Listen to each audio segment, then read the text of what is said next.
Hello everybody. चलिए आज इस ट्यूटोरियल में कुछ और देखेंगे।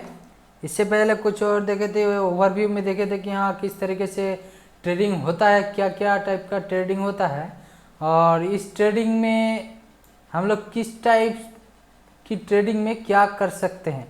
तो हमारा जो मेन फोकस होगा सीखने के लिए, टेक्निकल एनालिसिस सीखने के लिए जो जो चीज़ें हमें सीखना पड़ता है, इसमें मोस्ट इम्पॉर्टेंट चीज़ है support and resistance. Support and resistance का नाम आप लोग बहुत जगह सुने होंगे। सपोर्ट और रेजिस्टेंस बहुत ही वाइटल पॉइंट होता है ट्रेडिंग के एंट्री और एग्जिट के लिए। तो सपोर्ट और रेजिस्टेंस पॉइंट कैसे डिसाइड करें, कैसे निकालें, इसके लिए हमें जो चीज़ सिखाया जाता है, लोग जैसे सिखाते हैं उनमें दो टाइप्स है, ठीक है। दो टाइप की सपोर्ट एंड रेजिस्टेंस बनता है। तो यहाँ पर मैं multiple type of support and resistance को मैं दिखाऊंगा। सपोर्ट एंड रेजिस्टेंस कैसे डिसाइड किया जा सकता है, क्या क्या बन सकता है, पॉसिबिलिटीज क्या है, ठीक है। तो यहाँ पर मेरा चार्ट में बजाज फाइनेंस का चार्ट लोड किया हुआ है। मैं कोई भी चार्ट ले लूँ, इट डजेंट मैटर, ठीक है। तो मैं ट्रेडिंग स्टाइल को बताऊंगा। ट्रेडिंग स्टाइल मतलब कौन सी स्ट्रेटेजी में किस तरीके से सपोर्ट रेजिस्टेंस देखा जाता है। तो सबसे पहले प्राइस एनालिसिस, जो स्मार्ट मनी का सपोर्ट रेजिस्टेंस है उसको कैसे निकाले। उसको निकालने के लिए हमें क्या करना पड़ेगा, चार्ट को थोड़ा जूम करना पड़ेगा। मैं मेरे इंडिकेटर्स को हाइड कर देता हूँ, ठीक है। और ये वाला जो लेवल है मेरे काम में आता है बहुत ही, ये गान का लेवल है और ये और भी एडवांस्ड है। तो यहाँ पर सपोर्ट रेजिस्टेंस के लिए हमें क्या करना पड़ेगा, चार्ट को थोड़ा जूम करेंगे। जूम करके कुछ रेंजेस देखेंगे हमारे सामने, कितना रेंजेस आता है। रेंजेस मतलब हमारे सामने जो चार्ट है कितने दिनों का यहाँ पर चार्ट है, लगभग आपको 20, 19, 1, 2, 3, 4, 5, 6, 7, 8, 9, कुछ 9 ट्रेडिंग सेशन का यहाँ पर आपको प्राइस का एक्शन दिख रहा है कि प्राइस इस 9 डेज में क्या क्या एक्शन लिए हैं, कहाँ पर कैसे कैसे एक्शन शो किए हैं, मतलब कहाँ पर प्राइस गया है, कहाँ पर ज़्यादा विजिट किए, ज़्यादा टाइम रुके हैं और कहाँ से मार्केट रिवर्स किया है, कहाँ से मार्केट अपर साइड में गया है, कहाँ से मार्केट डाउन साइड में गया है। तो यहाँ पर सपोर्ट रेजिस्टेंस ड्रॉ करने के लिए आपको क्या करना पड़ेगा, यहाँ पर जो चार्ट है, चार्ट में देखोगे जिस पॉइंट में सबसे ज़्यादा प्राइस को रेस्पेक्ट किए है, मतलब उस पॉइंट से मार्केट या तो रिवर्स किया है, रिवर्स करके ऊपर गया है, या फिर ब्रेक करके नीचे आया है, नीचे से ऊपर जाते हुए वहां से रिवर्स आया है, ऊपर से नीचे आते हुए वहां से रिवर्स करके ऊपर गया है, ठीक है। तो यहाँ पर जैसे आप देख सकते हो, यहाँ पर एक लेवल ड्रॉ कर सकते हो जहां पर इस वाले, यहाँ पर आप देख सकते हो, यहाँ पर ड्रॉ किया तो यहाँ पर एक प्राइस आपको रेस्पेक्ट किया है, यहाँ पर रेस्पेक्ट किया है, यहाँ पर 4-5 कैंडल रेस्पेक्ट किया है, यहाँ पर रेस्पेक्ट किया है, यहाँ पर रेस्पेक्ट किया है, यहाँ पर रेस्पेक्ट किया है और इसके आसपास है, इसको भी रेस्पेक्ट किया है। तो एक काम करता हूँ, मैं इसको पहले वाले ड्राइंग्स को मैं रिमूव कर दिया, ठीक है। तो इसको ड्रॉ करने के लिए आपको नियर बाय प्राइस को यहाँ पर एक सपोर्ट रेजिस्टेंस के लिए यहाँ पर एक लेवल ले सकते हो। यहाँ पर आपको यहाँ पर भी दिखेगा, यहाँ पर भी प्राइस को बहुत ज़्यादा रेस्पेक्ट किया है। यहाँ पर भी एक लेवल ले सकते हो, यहाँ पर प्राइस को और कहाँ रेस्पेक्ट किए हैं, हाँ यहाँ पर भी ले सकते हो। जहाँ पर देखोगे प्राइस इस रेंज में आके मार्केट इस प्राइस को रेस्पेक्ट करते हुए ठीक जिस डायरेक्शन से आया था उसी डायरेक्शन में वापस जा रहा है, या फिर प्राइस ऊपर गया था फिर से इस लेवल में आया है, यहाँ से रिवर्स लिया है, या फिर इस रेंज में ज़्यादा देर तक प्राइस सस्टेन किया है, बहुत देर इस रेंज में रहा है, तो उस रेंज को, उस प्राइस रेंज को हम मार्क करेंगे। मार्क करने के बाद ऐसे यहाँ पर भी देख सकते हो, यहाँ पर भी एक लेवल बनता है, यहाँ पर भी एक लेवल बनता है। तो ये सारा जो है इसको हम बोलेंगे सपोर्ट एंड रेजिस्टेंस। मतलब यहाँ से मार्केट यहाँ से सपोर्ट लेके ऊपर गया है, या यहाँ से रेजिस्ट करके नीचे आया है, ये बन गया सपोर्ट, ये बन गया रेजिस्टेंस इस प्राइस रेंज के लिए। यहाँ से आके इस सपोर्ट को ब्रेक करके नीचे आया है, यहाँ से बन गया सपोर्ट, यहाँ से ऊपर जा रहा था, यहाँ से टच नहीं किया, वापस नीचे आया, नीचे आया, नीचे आया, यहाँ से फिर से सपोर्ट में प्राइस रुक जाता है,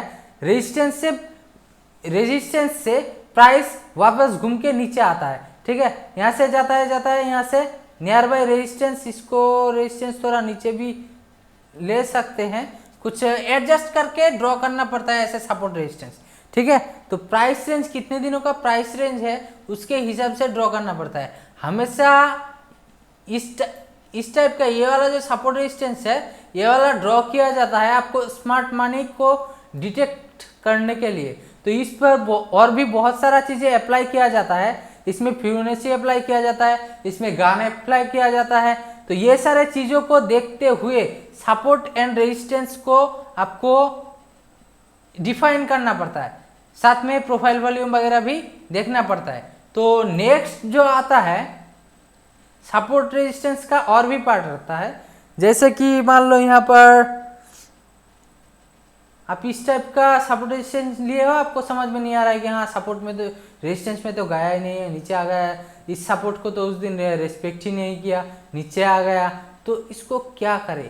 तो इसको क्या करने के लिए छोटा, अगर आप दूसरा कैंडल देख रहे हो, छोटा करके देख रहे हो, छोटा टाइम फ्रेम में देख रहे हो, तो यहाँ पर आपको छोटा करके आपको एडजस्ट करना पड़ेगा, यहाँ पर आपको एडजस्ट करना पड़ेगा।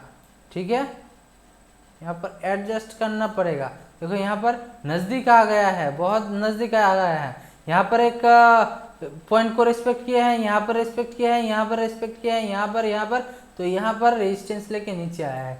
तो ये सारा चीज़ आपको एडजस्ट करना पड़ता है मार्केट को देखते हुए। आप जिस टाइम फ्रेम में काम कर रहे हो उसके हिसाब से, उसको देखते हुए आप किस हिसाब से आप अपना बिहेवियर चूज करोगे, अपना ट्रेडिंग स्टाइल सेट करोगे, उसके हिसाब से आपको अपना सपोर्ट रेजिस्टेंस डिफाइन करना पड़ेगा। ठीक है, ये गया प्राइस एनालिसिस का। अब प्राइस एक्शन में जो प्राइस एक्शन होता है वो थोड़ा डिफरेंट होता है। उसमें क्या है, इसको मैं क्लियर कर देता हूँ। तो उसमें सपोर्ट रेजिस्टेंस कैसे निकाले, उसमें सपोर्ट रेजिस्टेंस निकालने के लिए जो एग्जैक्ट और सही तरीका है उसको निकालने के लिए आपको क्या करना पड़ता है, यहाँ से एक ट्रेन लाइन ड्रॉ करना पड़ता है। ठीक है, जो मोस्ट लेवल्स को रेस्पेक्ट किए हैं उसको कनेक्ट करते हुए एक आपको ट्रेन लाइन ड्रॉ करना पड़ता है। तो ये बन जाएगा आपका सपोर्ट एंड रेजिस्टेंस लेवल। यहाँ पर आपको बहुत सारे लाइंस ड्रॉ करने पड़ेंगे। ठीक है,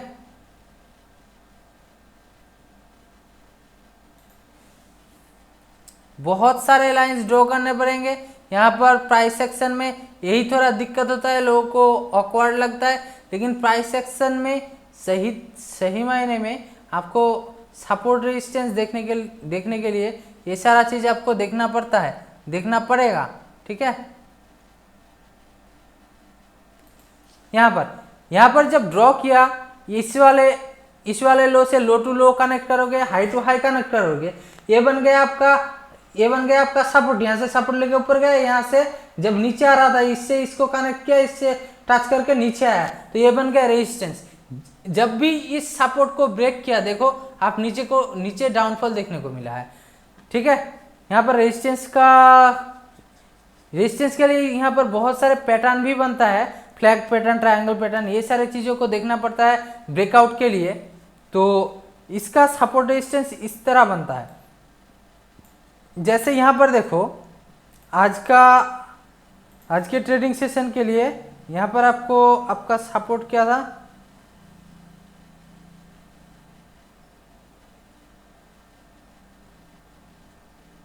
कम ऑन,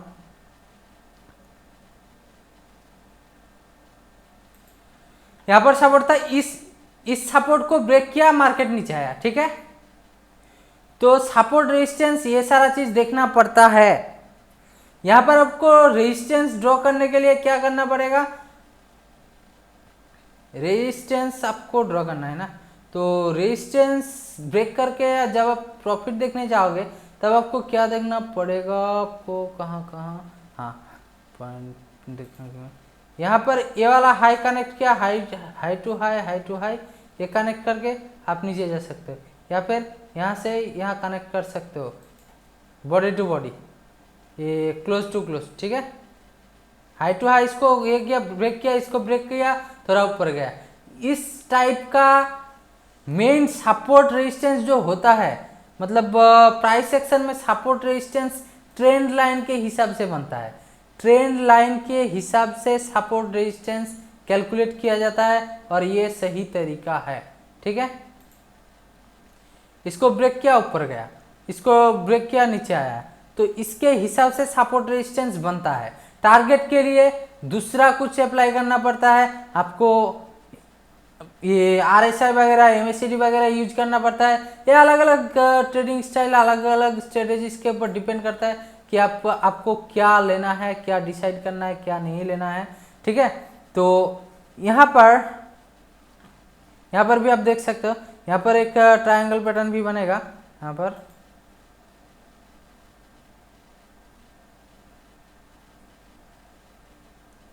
इसको ब्रेक किया, ऊपर चला गया, तो ये हो गया सपोर्ट रेजिस्टेंस। ये छोटा सा रेंज में सपोर्ट रेजिस्टेंस, इसमें बहुत ज़्यादा होता नहीं है प्राइस सेक्शन में। प्राइस सेक्शन में छोटा जो फ्लैग पैटर्न, ट्रायंगल पैटर्न होगा, इसके हिसाब से, इस छोटे से एरिया के हिसाब से आपको सपोर्ट रेजिस्टेंस कैलकुलेट करना पड़ेगा, सपोर्ट रेजिस्टेंस देखना पड़ेगा। इसके लिए कुछ बहुत बड़ा रेंज लेने की जरूरत नहीं है, बहुत बड़ा रेंज का कोई भी काम नहीं है, ठीक है। ये गया एक दूसरी टाइप का सपोर्ट रेजिस्टेंस टाइप। अब सपोर्ट रेजिस्टेंस के हिसाब से हम सपोर्ट में बाय करते हैं, रेजिस्टेंस में सेल करते हैं, ठीक है। एक दो चीज गया, और एक और स्मार्ट तरीका है जो मैं निकाला, एक इंडिकेटर के हिसाब से। इंडिकेटर को लोड कर लेते हैं, तो यहाँ पर मेरा जो इंडिकेटर है ये डायनामिकली ड्रॉ करके देता है, कुछ प्राइस रेंज लेके पाइवट वगैरह का यूज करके, पाइवट पॉइंट को कैलकुलेट करके, बार वगैरह कैलकुलेट करके डायनामिकली ड्रॉ करके देता है। लाइव मार्केट में कुछ चेंजेस आए तो उसके हिसाब से मॉडिफाई भी करके देता है ये वाला सपोर्ट रेजिस्टेंस। यहाँ पर जो लाइन होगा, सपोर्ट लाइन ग्रीन बनेगा, उसके ऊपर जो लाइन होगा उसको रेजिस्टेंस लाइन माना जाएगा, ऑटोमेटिकली कलर चेंज होगा। वो प्राइस के रेंज के हिसाब से जो लाइन्स है, लाइन्स वाइटल है, लाइन जो है ये वाइटल है, सपोर्ट हो रेजिस्टेंस हो दैट डजंट मैटर। आप एक टारगेट के हिसाब से नेक्स्ट लाइन को टारगेट के हिसाब से रख सकते हैं। जैसे कि यहाँ से आप जब देखोगे प्राइस यहाँ से आया, यहाँ घूम के नीचे आ गया, ऊपर जा नहीं पाया, क्रॉस करके क्या हुआ, इसको क्रॉस किया, मतलब जब भी देखोगे इसको क्रॉस कर रहा है तो समझ जाओगे कि हाँ पॉसिबिलिटी है इस रेंज को, ये वाला जो जोन है इसको ब्रेक करके ऊपर जाए। अब देखो, वेट करो, ऊपर जाके चला भी गया, लेकिन यहाँ पर क्या हुआ, नेक्स्ट जब जा रहे हो, जाते जाते ऊपर जाते नीचे आया, जस्ट टच किया है, फिर से ऊपर चला गया, नीचे नहीं आया। तो ये वाला चीज बहुत ही वाइटल होता है ट्रेडिंग में, ठीक है। ये सारे बहुत जगह दिख पाओगे आप, और भी दूसरा स्टॉक में देख लेते हैं। श्रीराम ट्रांसपोर्ट में मैं मोस्ट ऑफ द टाइम इसमें देखता हूँ, ये ऑटोमेटिकली प्राइस रेंज जितना भी बिहेव करता है उसके हिसाब से सपोर्ट रेजिस्टेंस को ड्रॉ कर देता है। जैसे कि देखो यहाँ पर हाई बना है, हाई में यहाँ से आपको इंस्टेंटली यहाँ पर सपोर्ट जो ना भी देख सकते हैं कि हाँ, आपको देखने को ना भी मिल सकता है कि हाँ इंस्टेंट यहाँ पर सपोर्ट या रेजिस्टेंस जोन है। बाद में जब आएगा प्राइस इस रेंज में आ जाएगा तो यहाँ पर आपको मॉडिफाई करके बता देगा कि आपका ये जो रेजिस्टेंस जोन है यहाँ पर है, नजदीक आए तो निकल जाओ, क्रॉस करके ऊपर जाने की संभावना बहुत ही लो है। अगर बीच में जाके यहाँ पर लेवल बन रहा है, यहाँ पर प्राइस आके यहाँ पर लेवल बन रहा है, तो यहाँ पर बहुत सारे चीजें हैं। ट्रेडिंग करने के लिए। जैसे कि अब पहले ही प्राइस रेंज यहाँ पर बहुत सारे हैं, तो ये वाला जो लेवल है ये वाला आपको पहले से ही दिखेगा। तो यहाँ पर प्राइस आया, यहाँ से निकल लो, यहाँ से निकल के उल्टे साइड में जा सकते हो। यहाँ से जाके देखो पहले वाले जोन में ये वाला प्राइस अभी भी स्टिल है, यहाँ पर वैलिड है। यहाँ पर जाके यहाँ से एंट्री लोगे तो यहाँ पर जाके इस रेंज में आप एग्जिट कर सकते हो। आपको 2 डायनामिक जोन ड्रॉ करके दिया जाता है इंडिकेटर के माध्यम से, ठीक है। कि अभी इस वीडियो में और भी कुछ चीज़ें देखने को मिल रहा है कि हाँ, ये जो इंडिकेटर है, इंडिकेटर में कुछ लाइंस दिख रहा है। जैसे आपका ट्रेंड लाइन के हिसाब से, ट्रेंड लाइन की तरह कुछ लाइंस दिख रहा है आपको, ठीक है। तो ये वाला जो लाइन है अप डाउन करके जो दिखा रहा है, इसको जिगजैग पैटर्न बोला जाता है, ठीक है। तो ये एलियट वेव का एक पार्ट है जिगजैग पैटर्न, ठीक है। तो ये वाला पैटर्न के हिसाब से भी आप मार्केट को थोड़ा रीड करोगे तो समझ में आएगा कि जहां पर ये पैटर्न खत्म हो रहा है, मतलब जो लाइन खत्म हो रहा है, वहां से मार्केट रिवर्स करने की बहुत ही ज़्यादा चांसेस रहता है, ठीक है। यहाँ पर प्राइस यहाँ पर खत्म हुआ है, यहाँ से मार्केट रिवर्स करके नीचे आया है, यहाँ पर खत्म हुआ है, यहाँ से रिवर्स करके ऊपर गया है। ये वाला थोड़ा सा एडजस्टेड होता है प्राइस के बिहेवियर के हिसाब से, लेकिन इतना भी नहीं होता है कि हाँ डर से आप निकल जाओ, भाग जाओ, इतना भी चेंजेस नहीं होता है। तो इसके हिसाब से भी आप ट्रेड ले सकते हो। और टारगेट के लिए और भी बहुत सारे चीज़ें हैं, जैसे कि मेरा फेवरेट ये वाला इंडिकेटर, मैं इससे टारगेट एंट्री एग्जिट में डिसाइड करता हूँ कि हाँ यहाँ से यहाँ आएगा, यहाँ से इस लेवल आएगा, इस लेवल से ऊपर जाएगा, इसको ब्रेक करेगा तो ऊपर जाएगा, इसको ब्रेक करेगा तो और भी ऊपर जाएगा। 3 लेवल जाने के बाद संभावना रहेगा 3-4 जाने के बाद नीचे आए। तो इसमें बहुत सारे और भी बहुत सारे स्टडीज़ है। तो ये सारे स्कैल्पिंग के लिए बहुत ही इम्पोर्टेंट है। तो अभी जो सारा चीज़ मैंने बताया, आई होप कि आपको समझ में आया होगा कि सपोर्ट रेजिस्टेंस क्या है, किस तरह काम करते हैं और इसमें आप कैसे ट्रेड कर सकते हो, इसको कैसे आप ढूंढ सकते हो। और आपका जो ट्रेडिंग स्ट्रेटेजी होगा वो अलग है, कॉम्प्लीटली अलग है। यहाँ पर जस्ट आपको बताया गया सपोर्ट रेजिस्टेंस क्या है, सपोर्ट रेजिस्टेंस कैसे निकाला जाए, कैसे निकालते हैं। और डायनामिकली आपको अगर लगे कि हाँ कैसे ड्रॉ करूँ नहीं करूँ, तो यहाँ पर डायनामिकली भी एक ऑप्शन दिया गया है सपोर्ट रेजिस्टेंस का, ठीक है। Okay, thanks for watching this video. अगर वीडियो आपको अच्छा लगा तो लाइक कीजिए, कमेंट में बताइए, कुछ भी सुझाव होगा इम्प्रूवमेंट के लिए बताइएगा, मैं कोशिश करूँगा और भी इम्प्रूवमेंट लाने का। और चैनल को ऑफकोर्स सब्सक्राइब कीजिएगा और टेलीग्राम ग्रुप में ज्वाइन हो जाइए, आप टेलीग्राम चैनल पे भी ज्वाइन हो जाइए। जो भी वीडियो वगैरह होगा इंस्टेंटली लिंक अपडेट कर दिया जाएगा। और फेसबुक में भी कुछ पूछिएगा, कम्युनिटी बढ़ाने की कोशिश करते हैं कि एक अच्छा सा बेहतर कम्युनिटी बना पाए। और बाकी और क्या बोलूँ, थैंक्स फॉर वॉचिंग। दूसरे वीडियो में मुलाकात होगा। Okay, bye for now.